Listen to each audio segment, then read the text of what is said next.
Well, nice to see all you guys, and I can't even imagine how much fun it must be to work on a horror film like this. Any comments?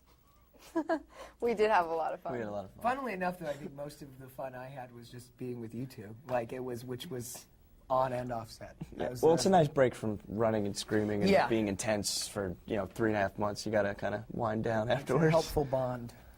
Although you guys are quite young, how did Nightmare on Elm Street, the original, did it affect any of you? Are you horror fans? Did you guys watch it? Thomas is a huge horror fan. Yeah. I'm not a horror fan, but I did watch it when I was like 12 years old, and it really, truly disturbed me. I like horror movies, but I actually hadn't even seen the original all the way through until we got to set. Was that intentional? Was it, Well, I mean, it was one of those things that wasn't intentional for like my whole life, but then you get on set and it was intentional to like wait towards the end of filming to watch it. Yeah, and it's funny because Freddy Krueger, it doesn't even matter if you're a horror fan or not. Who hasn't heard of Freddy Krueger? He's just one of those iconic horror figures. Why do you guys think that is? What is it about him? I think he's, one of the only villains in a horror film that has a voice. A lot of them are just silent and stalking, and he actually has a voice, which sort of really elevates him and makes him scarier. And he's not just somebody who, runs through the woods and cuts you up. There's always, everybody's had a nightmare, everybody's had, a bad dream, and it's kind of relatable in that way. And sleep's a scary thing where if you can't wake up, and everybody has to sleep, so it's a scary. He's a scary guy. yeah, he is, and he, the thing is, you're right. Everybody has nightmares. Yeah. Who hasn't woke up in one of those cold sweats? But with this, it's I was just wondering, in terms of your preparation for this film, did you guys have to do this sleep deprivation, or did you read into it, or even try it? In the beginning, I read a lot about it actually, Yeah. and in the beginning we were trying, or at least I was trying. Well, I wasn't trying, but I ended up never sleeping anyway because it was just us doing the thing. In the beginning, we were trying to sort of deprive ourselves, but that didn't last that long. It's an exhausting movie. You gotta sleep. Yeah.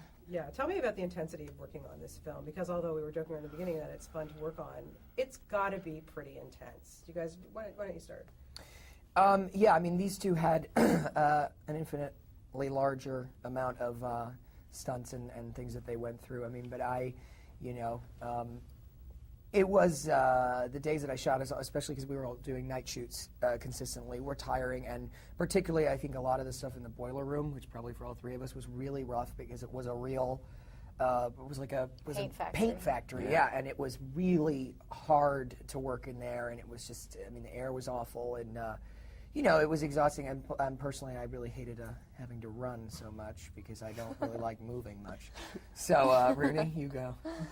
Yeah, I would say the boiler. I mean, really every set was pretty intense, and but the boiler room especially was because it was like a real old paint factory. It was dirty and smoky, and it was really hard to be in that room, all day, especially because we really never saw the light of day.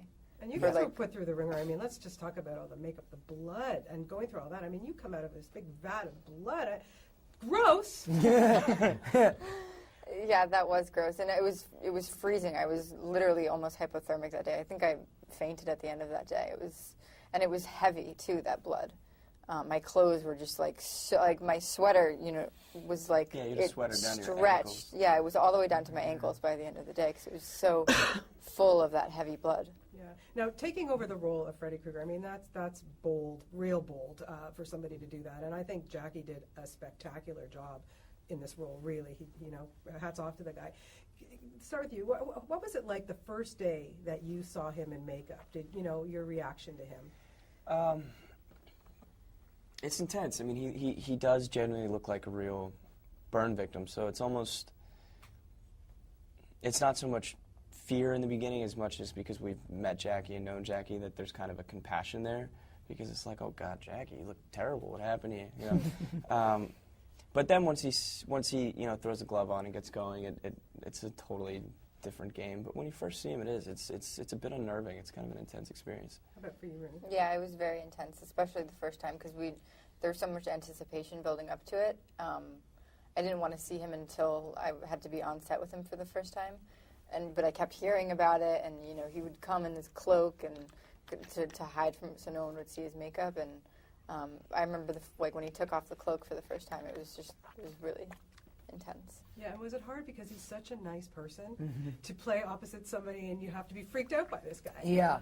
Well, I remember when I was hanging upside down and he's supposed to be terrorizing me and trying to kill me, he was like the only one who was like, get him down, it's not fair, because Jackie's so nice. So that was kind of odd. It was kind of a reverse. No, I was never scared of Jackie, though. But I didn't do a lot of the terrifying, lying in bed with the claws on your legs and stuff like that. I didn't really have to be a part of, so that was lucky. Were there any claw mishaps? Yes. Yeah, the worst.